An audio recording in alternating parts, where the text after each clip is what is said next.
كورسيgan aan soo bilaabno khamiistii hore oo aan ku bilaabnay gargaarka degdega ah oo aan kaga soo hadalnay sida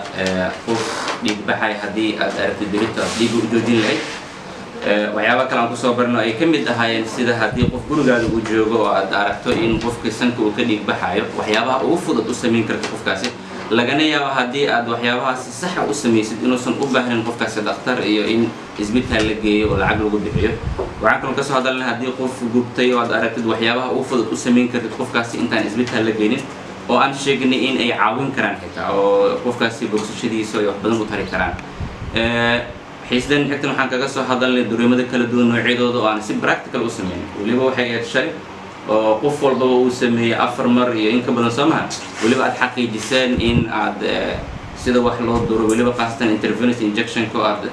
barashadiisa aad kalsooni buuxda muusil aad ka gaarteen intii dhiman waxaan rajaynayaa in iyagana ay dhameystiri karaan oo koorsiga waliba sii socda maanta waxaan bilaabaynaa sidaan ku balansaneen seizures kala duwan qaab kala duwan ee wax loo talo oo aan ku balannay inaan noqon doonto xiisadaha ugu dambeeya inaan kusoo gabagabayno seizureska waxaan u qaybinaynaa ilaa iyo 7 qayb saan hore usoo sheegnay laakiin qaybo waxaa jiro iyagana oo isoo hoosgalaya inta aan seizurekaasi qaybihiisa aan guda galin waxaan rabnaa hal mar inaan si overview aan ku sameyno qalabyadii oo aan isxasuusino maadaama arday qaar ay gadaal ka imaadeen kadibna waxaan sheegi doonaa dunta la isticmaali doono noocyada kala duwan iyo dunta sidii u kala weyn tahay waayo hal dun loo isticmaalo dhaawac walba ma jirto dhaawac walba waxaa jirto dun ku habboon oo loo isticmaalo guud ahaan waxaan sheegnay waxaa jira wax loo yaqaan sad waxaa la qalab gooni ah oo loo isticmaalo qalin gooni ah tusaale oo kale qof dhaawacan oo maqaarkiisa kala taga una baahan maqaarka isku soo celiyo qofkaas sadka nooca loo isticmaalo waxaa loo yaqaan seizure sad waxaan dhahnay qalab u diyaarsan in qalin gooni lagu sameeyo sida tusaale oo kale qof marka tuliso kale sadka loo isticmaalo magaciisa seizure waxa kale oo jira sad loo isticmaalo dumarka markii la dhalanayo oo kale dhalinta waxaa loo yaqaan delivery samaha macnaheedu marka delivery sad exactly waayo delivery sad markii aad maqasho wuxuu ku sheegayaa sadkaas in loo isticmaalo dumarka dhalaayo wax la mid ah waxaa jira sad asna loo isticmaalo salaan oo kale qofka markii ay jirkiisa meel kamid ah dhiigku ka istaago xubintaasi dhiigga ka istaagtay way dhimanaysaa Soomaha kadib maxaa loo baahan yahay xubintaasi in jirka laga saaro waa la goynayaa marka qalab waxaa jira loo isticmaalo goyida waxaa loo yaqaan markii xubin jirka kamid ah la goynay amputation loo yaqaan amputation kaas marka qalabka nooca loo isticmaalo maxaa leenahay sad leg waxaad ku diraysaa sad oo kaliya oo sad qalabkii loo isticmaalay maxaa leenahay marka amputation sad waxaa jira qalab loo isticmaalo markii qofka la furayo jirka gudihiisa si mindhicradii wax looga qabto oo qalin lagu sameeyo waxaa loo yaqaan asna laboratomy loo yaqaan qalinkaas qalabka qalinka u isticmaalin maxaa leenahay laboratomy sad marka isla fahmi Soomaha sad waxa waa qalin gooni ah waa qalab gooni ah oo loo isticmaalo qalin gooni ah inta isla fahmi Soomaha kadib waxaa jiro duman kala duwan duman naqaana waxa waaye waa waxa lagu talo meesha dhaawaca si la isugu keeno xubinta jirka qaybta kala tagtay si la isugu keeno oo ay u bogsato guud ahaan marka laba loo kala saaraa dunta cirbadaha la isticmaalo wax lagu talo laba loo qaybiyaa waxaa jirta qaar jirka uu nuugo oo loo yaqaan absorbable iyo qaar jirka uu soo nuugin oo u baahan maalmo kadib in laga furo kuwaasna waxaa loo yaqaan non absorbable absorb means maxaa waaye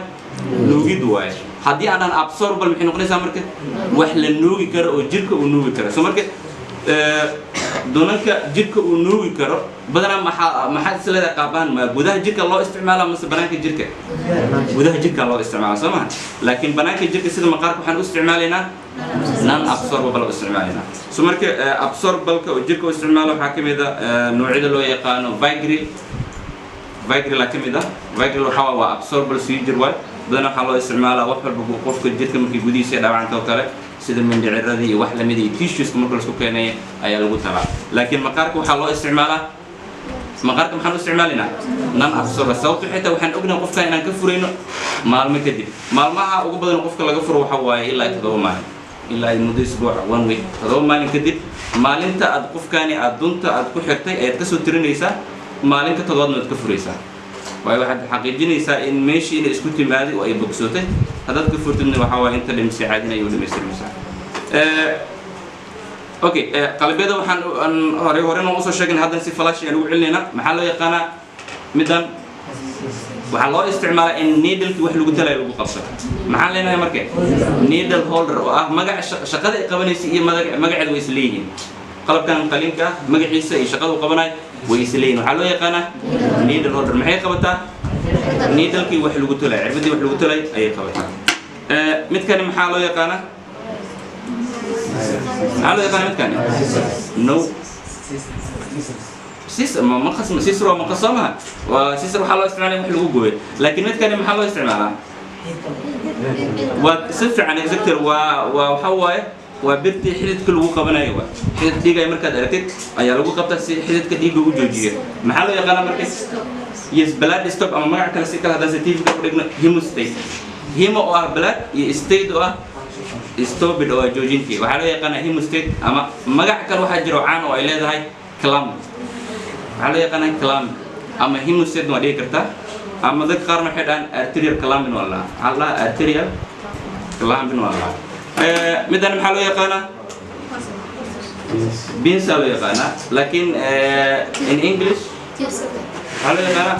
forceps فعلا حديث لكن إنسان إلكل هين forceps وحا والله لو قيد يا مد إلكل إمدان إلكل هين نوعا إلكل ما محلنا non teeth forceps هذه إلكل إلى هين سيد مدانو كلنا teeth forceps بيان لنا مدان محله يقال سيسر exactly لكن سيسر كم حداني هدي وقلوعية هاي ما قاعد exactly وحلو يقانا مايو سيسر يالله مايو سيسر وحجرت ميد ستريدا أو توصل عن قلوعني يمد وحجرته كارفدا حواي مركي سيسر وقلوعية وحلنا مايو سيسر ميد ستريد وجرته أو ستريد مايو سيسر لو يقانا مد كان وحلو يقانا وسكنت وحلو قلوع محلو يقانا